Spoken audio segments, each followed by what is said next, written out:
بسم اللہ الرحمن الرحیم۔ شروع اللہ کے نام سے جو سب پر مہربان ہے، بہت مہربان ہے۔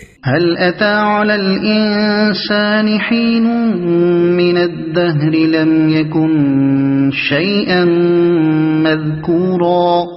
انسان پر کبھی ایسا وقت آیا ہے کہ نہیں جب وہ کوئی قابل ذکر چیز نہیں تھا؟ إنا خلقنا الإنسان من نطفة أمشاج نبتليه فجعلناه سميعا بصيرا۔ ہم نے انسان کو ایک ملے جلے نطفے سے اس طرح پیدا کیا کہ اسے آزمائیں، پھر اسے ایسا بنایا کہ وہ سنتا بھی ہے، دیکھتا بھی ہے۔